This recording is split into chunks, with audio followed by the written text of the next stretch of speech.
All right, guys, I'm back to teach you guys how to play fantasy. Couldn't do it last week because I was in the city of gentlemen, Detroit, Michigan. But don't worry, now I'm back in the dimple of the universe, Columbia, Tennessee. All right, let's start out with the real match of the week: the Cold War, the fucking going back to the ancient times. Vitamin J versus K Slice. Let's break down how that's going to go. Let's just be honest. I mean, K Slice is a fucking dumpster fire. He's got Noob running his team. That's all I can figure because he's a fucking mess. If you want to know how bad his team is, Darius Geis is still on the roster, even though he's on IR. He's not playing the rest of the year, but he's on his roster. He's on there, taking up a spot. Why the fuck not? He's hanging out with Kareem Hunt. But let's be real. Michael Thomas, done. Doesn't have a quarterback throwing to him no more. And then yeah, so we're just going to move on past that because everybody's over K Slice. He's wearing a t-shirt this year, so I hope he doesn't cheap out and get some money. Next up, we have Rippy and Taylor. Dak Prescott's going to fucking destroy Miami. Everybody destroys Miami. They're awful this year, and they're not going to get any better. Rippy's grasping at straws. Maybe McCaffrey game script won't be as involved as usually is because Arizona has no fucking pass defense. So maybe they'll just air it all out, but I don't really see that happening. On the other side, maybe Mixon super involved because of the fact that everybody forgets Buffalo actually has a really good defense, especially their pass defense. So Rippy can hope that maybe Joe Mixon is going to be a lot more involved than he usually is, and that maybe he'll get a couple touchdowns, maybe some short yardage touchdowns or something like that. On the opposite side, he's also starting Buffalo's defense against Joe Mixon.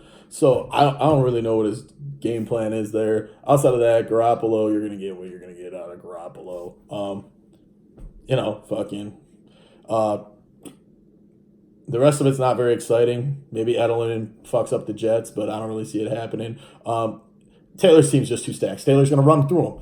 I mean, and Galladay is going up against the Eagles, and the Eagles can't fucking stop anyone right now through the air. So, yeah, Rippy, good luck, brother. Which brings us to Doc and Noob. Lamar Jackson literally has had the easiest schedule I've ever seen anybody play as a starting quarterback.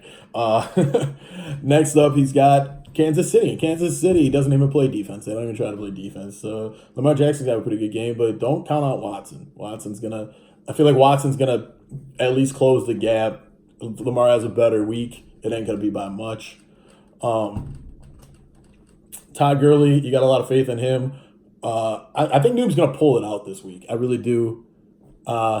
Noob's everybody's favorite punching bag usually, but he's my pick to fucking make some things happen. And I think between Odell and Gurley and the rest of that team, I think they're gonna do something. Especially Doc's got a lot of faith in Boyd, and Boyd's going up against Buffalo this week. And as I already talked about, I don't see that happening great. And Josh Jacobs is going up against Minnesota. Minnesota's not a terrible defense. Barkley's going to get his, of course, but I think Noob is going to edge him out in the end. You got Zach Ertz. You got players. And yeah. Which brings us to Twiz and Jayhawker. Jayhawk, obviously, he's starting every Chiefs player in the league. They're going up against Baltimore. It'll slow them down a little, but they're going to put up points. Twiz picked up Matt Stafford, which going up against Philly, great call because Philly, like I said earlier, can't stop a pass. He's going to put up some numbers, which will close the gap.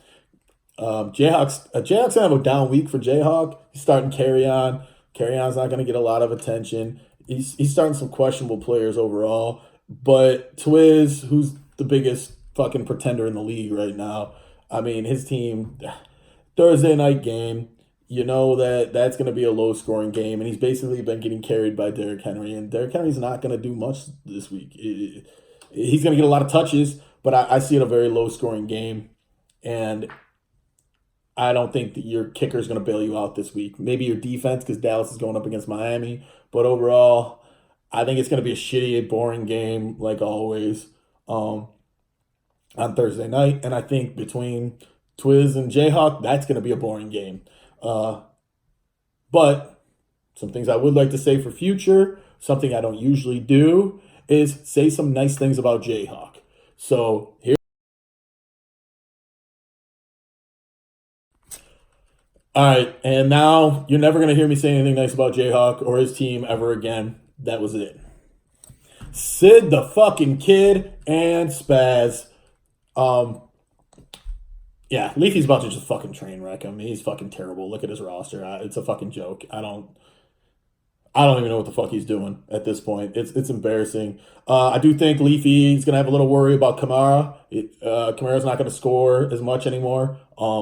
Without Drew Brees, obviously. Very reliant on touchdowns and catches and shit like that. But it's still.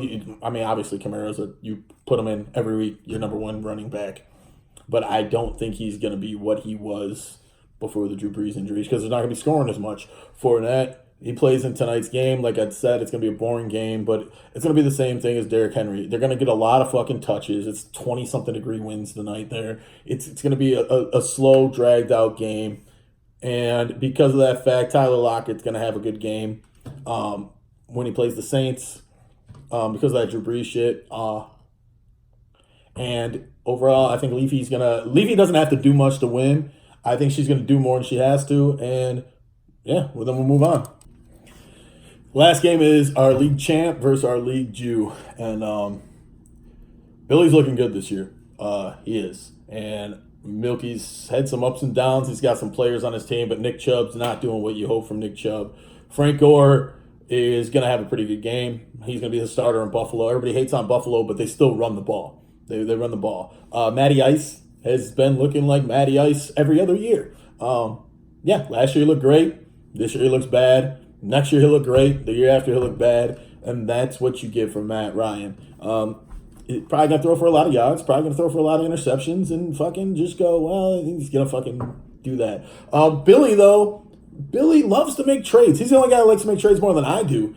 And he thought Tom Brady, I mean, I guess bring winners in and you'll win. But it was a questionable trade. Everybody knows I thought he got raped in that fucking trade. But, you know, Billy thinks it's good. So, I mean, he's still sticking with Devontae Freeman, who Devontae Freeman isn't going to do anything all year. Give it up.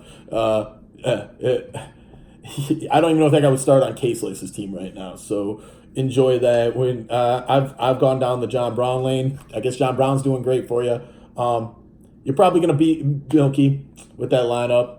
Billy will beat Milky, but I don't think it's going to be by much. I think this is the biggest toss-up game, the biggest coin flip game there is out of everybody. You're trusting a lot in some really bad running backs. Aaron Jones, I don't trust. Devontae Freeman, he's fucking terrible. I mean, yeah, you know what? Changed my mind. Milky, let's do this shit. Beat Billy. Fuck the champ. We need a new fucking guy.